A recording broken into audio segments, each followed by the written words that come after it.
এই ঘটনাটি ঘটেছিল 1984 কি 85 সালের দিকে। তখন এই সোহানুর রহমান ভাইয়ের বাবার বয়স ছিল 16-17 বছরের মতো। তখন এই সোহানুর রহমান ভাইয়ের ফুপা, অর্থাৎ এই সোহানুর রহমান ভাইয়ের বাবার দুলাভাই যিনি, উনি ওই সময়ে একটা মহিষের গাড়ি চালাতেন। ফুপার নাম হচ্ছে মোহাম্মদ নবির উদ্দিন। ফুপার এই মহিষের গাড়ির মহিষ দুটো ছিল খুবই শক্তিশালী আর দেখতেও খুবই নজরকাড়া।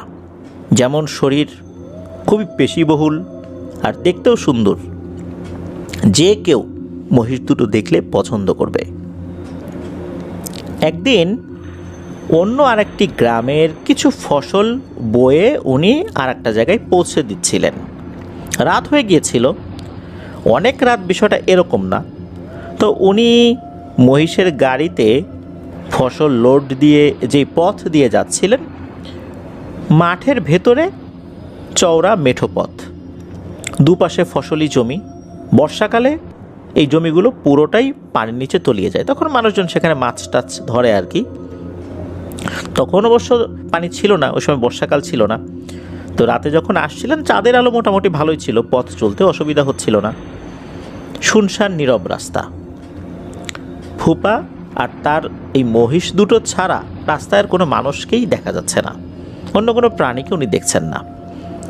ফুপা গাড়ি নিয়ে যখন ওই রাস্তা ধরে অনেকটা পথই পার করে এসেছেন, ঠিক তখনই ফুপা দেখতে পান সামনের দিক থেকে সাদা একটি আলো, হারিকেন জ্বললে যেমন আলোর মতো হয় না, ওই রকম একটা গোল টাইপের আলো, ছোট একটা আলো আর কি।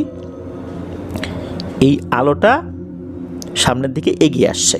উনি শুরুতে মনে করেছিলেন যে হারিকেন হাতে নিয়ে কেউ একজন আসছে আর কি, কিন্তু পরে ওনার ভুল ভাঙে। আবার উনি চিন্তা করেছিলেন বড় আকারের কোনো জোনাকি পোকা কিনা, কিন্তু জোনাকি পোকা তো জলে নেভে, ওটা কিন্তু ওরকম হচ্ছিল না, একদম স্থির ছিল, তার আলোটা স্থির ছিল, কিন্তু এগিয়ে আসছিল মহিষের গাড়ির দিকে। ফুপা দেখতে পেলেন ওই আলোটা ভাসতে ভাসতে এগিয়ে এসে ওনার একটা মহিষের গায়ে লাগলো, আর একটা মহিষের গায়ে লাগলো। এরপর আলোটা ভ্যানিশ হয়ে গেল। আর ঠিক ওই সময়ে একটা মহিষ থরথর করে কাঁপাকাঁপি শুরু করলো, আর সাথে সাথে মাটিতে বসে পড়লো, বসে পড়েই শুয়ে পড়লো। এরপর হাত পা নড়াচড়া করতে করতে একটা সময় মহিষের নড়াচড়াটা বন্ধ হয়ে যায়। ফুপা বুঝতে পারলেন ওই মহিষটি ওখানেই মারা গেছে।